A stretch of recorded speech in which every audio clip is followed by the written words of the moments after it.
Well, hello again, and welcome to another episode of Sermon B-Sides. My name is Rusten. I'm one of the pastors here at Coram Deo Church, and I'm here with Pastor Jon, partner in crime, co-belligerent, stirrer-up of all things. How you doing, Pastor Jon? Good trouble. Good. I think during COVID, you actually referred to it as gospel trouble. Yeah, gospel trouble. Yeah, making gospel trouble. Making gospel trouble, which is what we see happening a lot in Exodus, right? Yes. Lots of gospel trouble that Moses is stirring up. Yep. And as we get ready for Advent, I've been in Matthew today, and there's a lot of trouble going on in the first two chapters of Matthew. Yes, there is. Which is the right kind of trouble. Exactly. Yeah. So this is actually our last episode we'll have before whatever we do next. Maybe we'll take a break during Advent, because this is what happens. We make these about 2 weeks before they drop, and then what that means is that the next time we would record, it would be after 2 or 3 weeks of Advent, and then you have Advent stuff launching not in Advent, which is weird. In January, yeah. So it makes sense. We didn't talk about this, but we'll see what happens. Maybe let's just make a decision. Yeah. Well, right on camera, Christmas God break. rest ye merry gentlemen. So let's... Yes, God rest you merry gentlemen. Sounds good to me. Let's come back to B-Sides when we're back in January. Good. Sounds good. In fact, there's probably a B-Sides on some of these very topics. You can go back and revisit the oldies. Yeah. Maybe you should find those and re-release them. We'll just do a re-release, revisiting the Advent there you go. B-Sides from before. Okay, what? Do you know what number we're on? We are on, I think it's is this 89 or something, or 90? 80, yeah, maybe 89. I don't remember. That's recall. Crazy. But yeah, we're almost, we're not too far from 100, which is crazy. Let's do a party for 100. Yeah, sounds good. We'll bust out the whiskey review again. Yeah. Deal. But not a 20-minute whiskey review. Okay. There was never a 20-minute whiskey review. I mean, I think one 10 guy kind 10 of or 12. Yeah. So we are in Exodus 12, which is actually like the climax of everything leading up to... it's hard to say, there's multiple climaxes because you have the Red Sea event too, which is, but in terms of the plagues, this is the last chapter. Chapter 11 was the warning of the final plague. Chapter 12 is the final plague coming with the Passover. It comes. Yep. So we have, surprising. This is one of the things you said in your sermon. At this climactic moment of the final plague, when you read this passage, if you're reading an adventure story and you get to the climax, you want the action, right? You want to get sucked into and give me the deets. Give me the details on this final plague. The destroyer came and he went into this house and he took this firstborn son. He went into this house and, took Pharaoh's firstborn son, right? But we don't get a lot of detail about what happens. We get very clearly what happens. The destroyer goes in and takes all the firstborn sons of anyone who didn't have the blood of the lamb on the doorposts. And it says that, there was not a house in Egypt that did not have somebody dead in it, right? And there was crying throughout the land. Yeah. That's what we get. That's basically the details what we get. But this is a long chapter. There's a lot more going on than those brief statements about what happened. Yeah. What we get at this moment in the story is instructions for a meal. Mm-hmm. The meal that takes place at this moment in history, but also the meal that directions for this meal being something that's done in perpetuity, something that's done over and over again every year. Instructions for it. Yep. And so, you had a point where I think you basically said something like redemption changes time, or has impacts on time, because this is a meal that we celebrate with a calendar, right? It's recurring. Could you talk a little bit about that? What is it about redemption that changes time? How should we think about time? And then how do we see that with this meal, this Passover meal? So I'm going to back up just a little bit before I respond to that. Sure. and just talk about why you have 4 years. Talking about time, why you have 4 verses that are dedicated to the event of the Passover, and then a bunch of verses that are about the meal stuff, right? So if you read Exodus, any of it, but especially 12, as like a news reporter is on the scene telling you what's happening, right? Mm-hmm. You're going to be disappointed, because the news reporter would give you all those details, right? Yep. They would tell you, and this happened, and here's Jane in whatever region of Egypt, right? And you would have all those details. But Exodus is written, it's after this has happened, and it's before they're going to, and the whole point is to prepare Israel for faithful living in the land. That's the point. Yep, exactly. And so you don't need to know all the details of what happened on that night, other than that the destroyer came in and did exactly what God said it was going to do. But the point is, how does that historical event shape Israel's future and their life as a people moving forward, right? And that's why Exodus 12 has all of this information about meal preparation and festivals and all of that, and not as much information about the actual details of what happened. Does that make sense? Yes.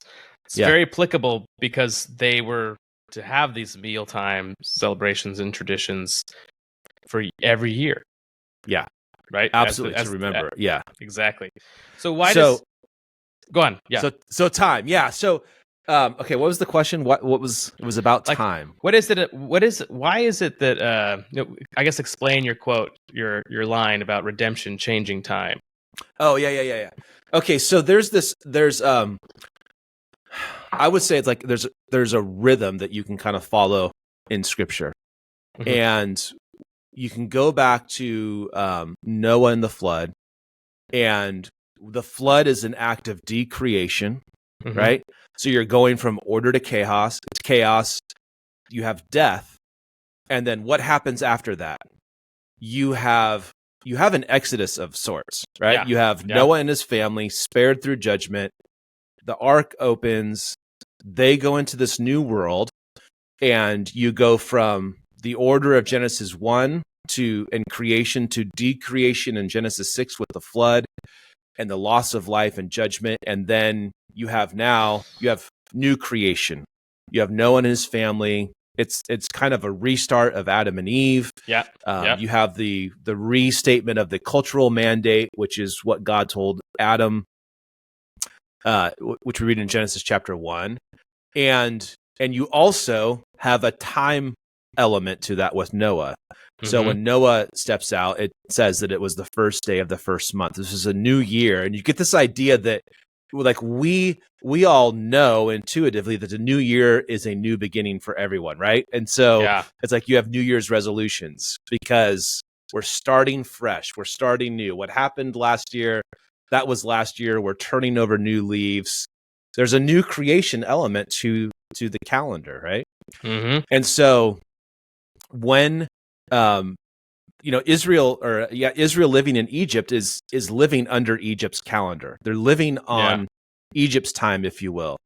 And the new year for Egypt was, oddly enough, September 11th. That's when for us, it's our September 11th is the first day of the new year based on that Egyptian calendar. Got it. This is happening in late March, early April. That's when the Passover is actually happening. Yep. And so when God is giving Moses these instructions for how to prepare for the night of the Passover and how to remember that, we read that it's happening on the first day. Like this, God says, this is the first month of the new year for you. Yeah. And so you have new creation, you have a new people, you have Exodus, you have like a repeating of Noah entering the flood waters, and that's going to happen again with going through the Red Sea. They're going to be spared through the flood, essentially. But all of this is about God starting new creation, new people, and that also means new time. Yep.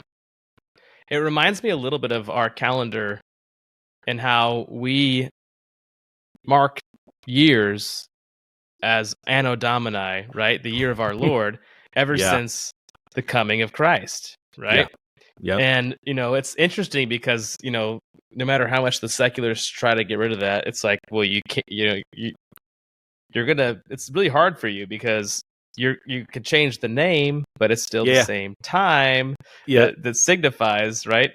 Yeah. So if you go Common Era and before Common Era, then you ask the question, what event delineates these two? Yeah. You end up with the same answer. Yeah, so I think if I remember rightly, I think the French Revolution tried to restart the calendar as year one, and I don't think it worked out. I don't think it worked out really well for them, which is kind of funny. That's the time of Anno Domini reigns supreme, right? Yes, that's right. That's right. So time and memorials, right? Yeah. Meals because this is like the beginning of where God gives his people meals and specific instructions for how to remember what happened. But it's remembering, but it's also orienting all the future time, right? So what is it about not just ordering of time, but there's a liturgical element there. There's a tradition of remembering and having our time be oriented by what God has done, but also there's a participation in it through these rituals. Can you talk about that a little bit? Yeah, and I'm just going back to the question because I'll forget certain things that I'm thinking while you're asking. But time is a measurement of God's work. When you read Genesis 1, right, the days revolve around God's work. Yeah, God makes stuff, and that's what separates one day from the other day. I remember when we went through Genesis, even thinking about the creation week, it's really interesting that our calendar is full of weeks, but there's no real justification for the week. And what I mean by that is a year is a trip around the sun. A month is, has to do with the moon and the earth going through the full cycle. What is a week? A week isn't attached to anything other than God's creative work. So time is a measurement of God's work. It revolves around what God does. And so when God acts in a significant redemptive way, it changes time. Well, you said earlier, you've got the year of our Lord, right? Yep. Well, what does that mean? That means that the redemptive act resets the calendar, right? We're here. This is one, right? And we're starting here. Yeah. And the same thing happens in the Exodus, because I can't remember if this got picked up earlier, if it got cut out because of the internet connection, but Egypt's year started in September, and the Israelites' year starts. The event of the Passover is happening late March, early April, and so time starts with God's redemptive work. It follows what God. It follows His initiative in redemption. Yep. And God gives us markers of this. We have this, and a lot of these markers are feasts.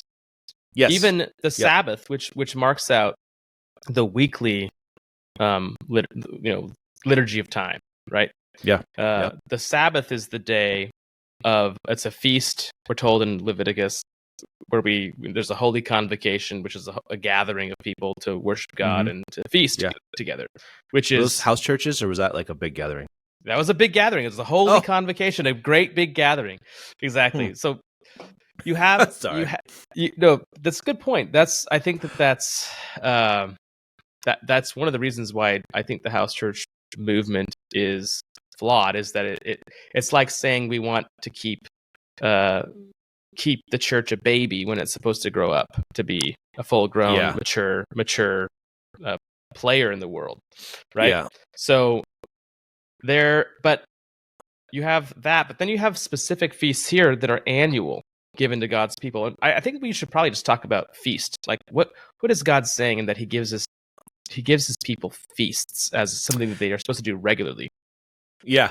So when you think of God and authority and law, like it's not uncommon for people to imagine that God's some like cosmic killjoy, that all the rules are keeping you from doing good things, right? It's a very common misconception. Yep. But when you look at stuff like the feast, I can't remember which one it is in Deuteronomy where they're told to take their money and buy whatever they want. Yeah. Wine and strong drink, whatever you want. Like, what kind of God tells you y'all need to party? And this God, and not just like once in your lifetime. Like, you need to party probably a couple times throughout the year, and make sure you do this every year, year after year after year, right? Yep. And it's not coincidental that when the first miracle that Jesus performs is at a party. It's at a wedding, and there's importance and typological significance to it being a wedding, but nevertheless, it's a massive celebration where they run out of wine, and Jesus is like, "Hey, I got you covered. Here's 180 gallons of the best wine you've ever had." Right, and you see God's heart in that. Like, He loves it when his kids celebrate and rejoice and feast and party. Yeah, and enjoy His blessings. The passage in Deuteronomy that comes to mind is somebody joked and said this should be a life verse. You may slaughter and eat meat within any of your towns, as much as you desire, according to the blessing of the Lord your God that He has given you. Yeah. Right. Eat the meat. But there's also something interesting theologically going on here, because God does. I mean, the Bible. Someone needs to write a biblical theology of meals and food, because this is not. It doesn't come up in your systematics, unfortunately. Like, there should be a whole chapter on food, because from the garden all the way through to the end of the pages of Revelation, food is a major theme, right? Don't eat this tree, eat all these trees, right? Yeah. And the first sin was a sin of eating wrongly, and then God as He's redeeming His people, He gives them meals.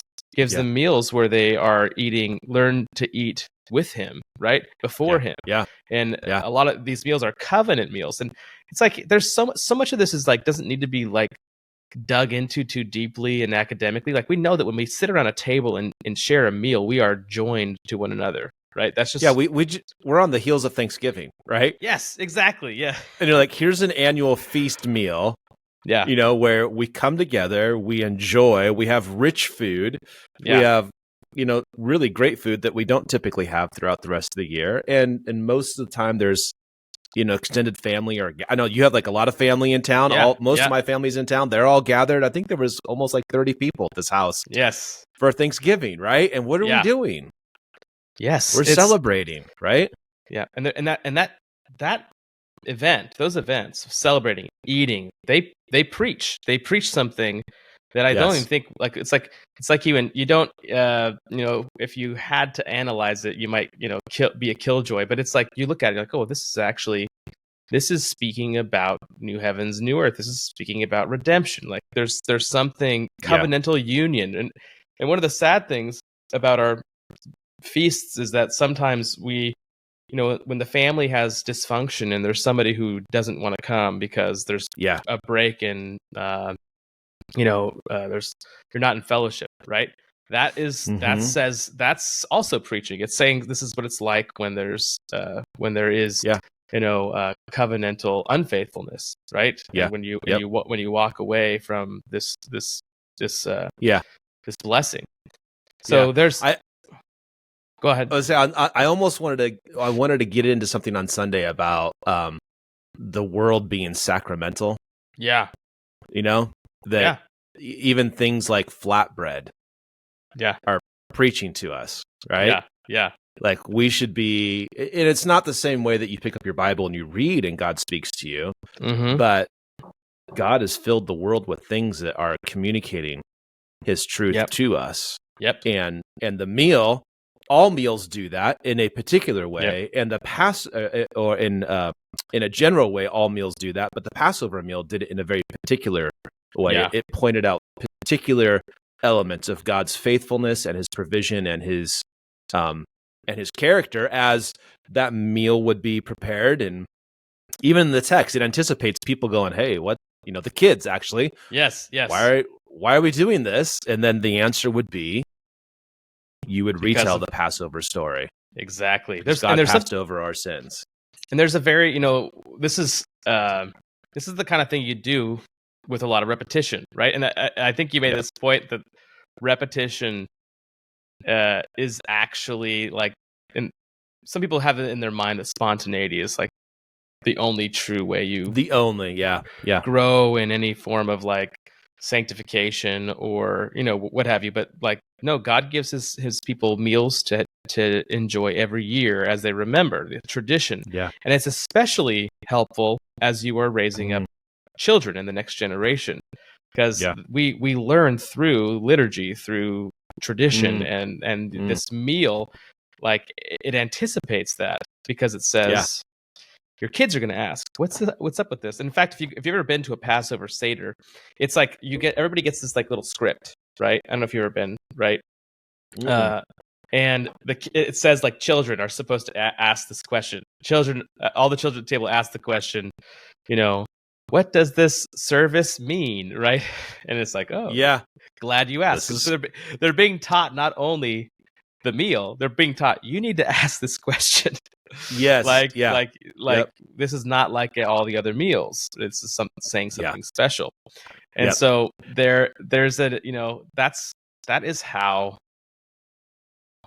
we learn. Could you talk a little bit about how we learn and are formed through liturgy? Like, because there's like the yearly stuff, but there's also a weekly kind of formation with just the gathering.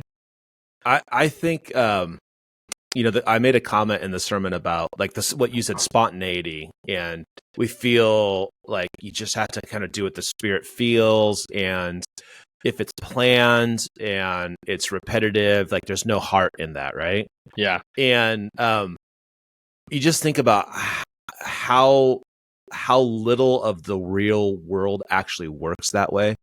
Yeah, seriously. Like how do you become a great musician? Right, listen practicing to scales over and over again.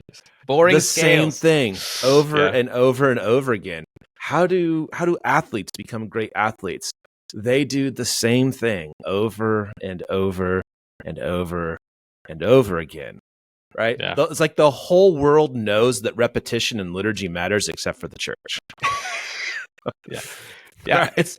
It's almost like we bought this lie that like that notion of like submission to discipline is actually slavery or something, like, and you need to be and real spirituality liberates you from this like way God made you, which is you learn through repetition.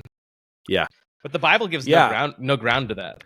No, and just you just observe anybody who has become great at something. Yeah. And what you will find is repetition. Yep. So I think that we're just made as creatures who are formed by repetition.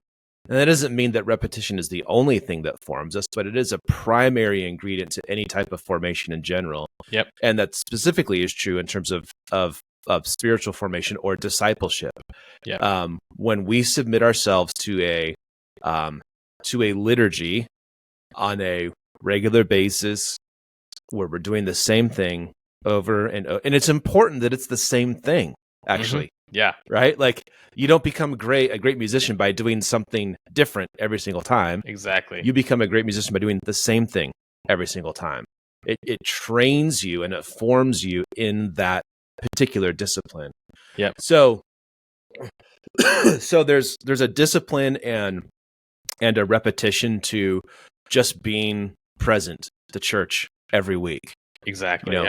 Do a lifetime of doing that forms you in a particular way, and it forms you through a process that you don't necessarily discern. Like you and I both play guitar, and when I doubt we're really putting a lot of practice in now, but there was a time that we were practicing. Yeah. And I dare to say we never practiced and then walked away and said, "Oh, I got it." Like I felt myself get better. Like that's not how it worked, but you do grow and you do become stronger. And so So we have this regular liturgy, this regular discipline of it's the Lord's Day. What do? We honor the Lord by going to gather with his people to worship him. Yep. And over time, that shapes and forms us. Within each one of those Lord's Days is a particular liturgy that we have, that we follow, that is meant to take you kind of through the entire story. And it begins with God revealing his goodness through the word, and us seeing our sin and confessing our sin and repenting of our sin, and being reminded that we are actually forgiven because of what Christ has done. And then we hear from God through his word, and we're invited to his table to feast with him. And then we're commissioned out into the world to make disciples, right? And you're just doing that over and over and over again. And it's the repetition of those simple things that forms the heart. It forms the mind. It forms your worldview. It forms everything. Yeah, it is kind of interesting to me how there's a mindset that says we can't celebrate the Lord's Supper every Sunday. Yeah, it needs to be this special thing that we only get to occasionally, right? Because it will lose its now do intimacy in marriage. Exactly. It's like, no. Oh, wait. The reasoning doesn't work there. It doesn't work there. No. Well, it's like, but that's the point, is that when you gather for worship, the things you should be there doing the motions of worship, even when you don't feel like them, so that you will learn to feel like that when you go. And I think that's the key to actually, I teach this to my kids, and I teach this to the youth, and I've had to learn it myself first, is that, so often obedience to the forms that God has given us, the liturgy, whatever, is the key to the feeling that comes, that we might call, the authentic feeling that comes later, right? So whereas if in my angsty teen years, I wouldn't sing at worship unless I felt like it, because I felt like it was wrong if I didn't feel genuine, right? Yeah. And it's like, I realized later, I was like, actually, when I sing is when my heart begins to actually rejoice in what I'm singing. And that's the same in all forms of obedience to God's word. Sometimes you obey so clearly because you feel like it. And the times where you don't feel it like it are not a pass to disobey. And the obedience in that moment is where the heart follows the obedience. That's right. That's how it works. That's right. And that's a heresy of our day, because our day says your feelings and how you feel, they should dictate everything you do. So don't do anything disingenuously, like don't do anything inauthentically. So that's Rousseau. Yeah, right. Yeah. So okay, I want to throw out one thing. I thought I didn't say anything about this on Sunday, but it's just one of those, those interesting connections. Yeah. In the Psalms, when you read, you prepare a table for me in the presence of my enemies. Yeah. I couldn't help thinking about Exodus 12. Yeah. Right? Totally. Here's a table, you're sitting down, they're in the presence of their enemies, and they are covered by the blood, and they're in the valley of the shadow of death. That's exactly where they are. And death is all around them. Yes. And yet they are gathered together as a family, safely inside the home, honoring God in the presence of their enemies. Yep. Exactly. That's there. Okay, another thing that I thought of we didn't get to touch on, and I almost forgot to bring it up, even though I told you how excited I was. And I got one thing after this too, unless it's the same thing. Maybe it's the same thing. So this is leaven. Okay? Okay, it's not the same thing. So you had kind of briefly touched on leaven and how it's like, and it's in the text where it's about urgency and leaven takes time, right? Leavening bread takes time. So but interestingly, there's direction given that for a week before Passover, no leaven, right? Leavening bread takes time. Makes a lot of sense on the last day before you go. Yeah, but all the no leaven leading up to that point. When I was teaching on this, I thought, what is like, if I had to say, what's the symbolic meaning of that? And I started to, I started to think about it, and I don't know if you've ever done anything with leaven, like making natural fermented bread, but leaven is life. Okay, leaven is a living thing that goes into flour and water and gives this reaction, right? That gives this poofiness to the bread, the gas and the fermentation. And I was thinking, what is the significance of saying all that leaven that's and leaven is kind of like native to wherever you're at. Okay. So it's like honey. It's like, it's a native to the surroundings. Yeast is living all around us. And so when you make bread that's not leavened, you're basically saying, no, I'm not going to take any of this life around us and put it in this bread. Right. And I think there's a significance there that which would make sense in the future celebrations of a week of no leaven. And the significance is when you're redeemed, you don't take any of that old life with you. Right? The life that would leaven your bread in Egypt, you have to cut it off. Give it a week of not even having any of that bread, none of that leaven, so it doesn't infect anything. So when you leave, you're leaving leaven free. None of that leaven is with you. And I think to me that I didn't read anybody who said that, but if you know how bread works, you're like, okay, you're basically saying when they get to the promised land, they're not going to take any of the old life that was around them in Egypt with them. Yeah. And I think that that's maybe a fruitful way of thinking about that. I don't know. I'm kind of just like spitballing on it, but as you kind of go through the process of yearly going through the Feast of Unleavened Bread, leading up to the Passover feast, you're also maybe remembering we are not who we once were. We don't have that life. Like, the Passover lamb, a life is slain in order to give us a new life. And in the leaven, we say that life that we used to have doesn't come with us into the promised land. Yeah. Well, that gets developed. I mean, clearly gets developed in the New Testament, where leaven becomes a symbol of sin and the old way and pride and self-righteousness. It's not clearly identified that way in Exodus 12. No. But God drops hints all along the way. Oh, yeah, exactly. Well, yeah, and you have beware the leaven of the Pharisees, right? Yeah. There's a life of the Pharisees that you need to not allow to infect the loaf. And then also you have the kingdom is like leaven, right? There's a life that when the kingdom shows up, it's going to grow, right? Doesn't it say it fills the whole thing? Yeah, it fills leaven. It's leaven that works into the whole dough, all of it. It's like, it doesn't say like it goes into a part of it and then it magically disappears for a season and then comes.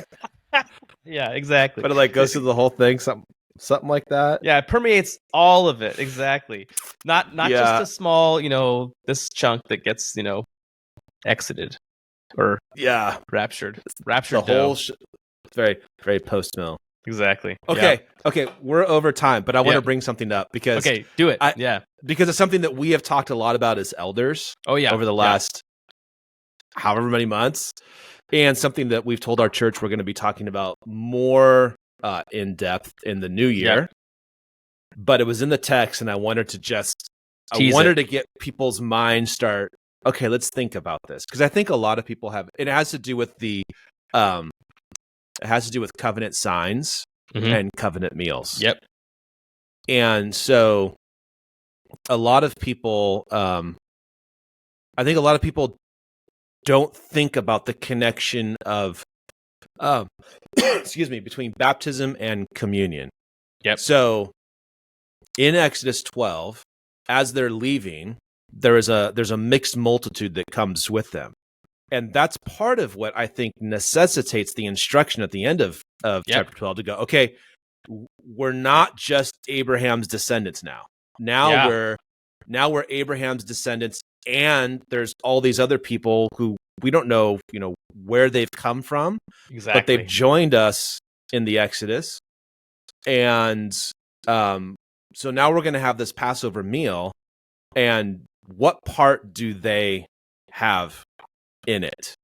And there's some that may have no part in it because they've left with Israel, but they don't believe in the God of Israel. Yep. But there are clearly some that if they are circumcised, if they take the sign, that only after they took the sign, they were welcome to the table for the Passover.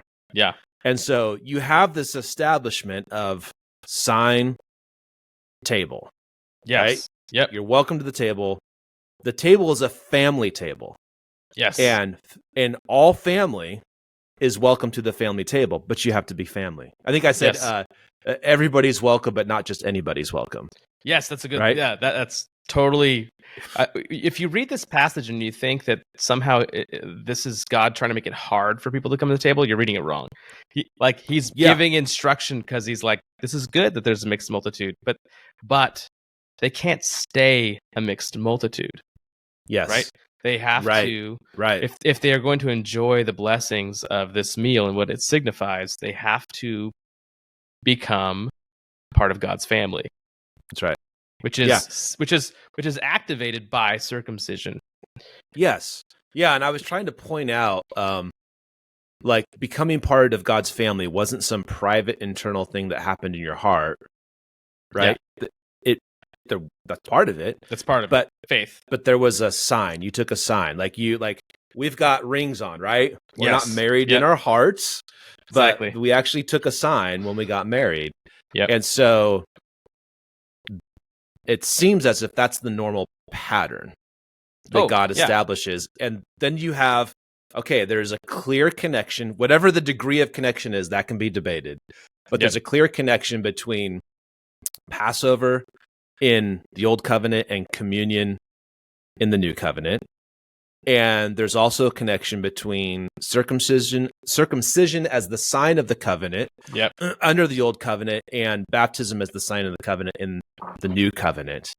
And if that pattern follows, and there's other patterns that can follow as well. But we're just talking about this one right here. Yeah. That then it seems to be that the normative and I didn't want to land hard on this because I know that people are just like, some people are like, what? Fresh.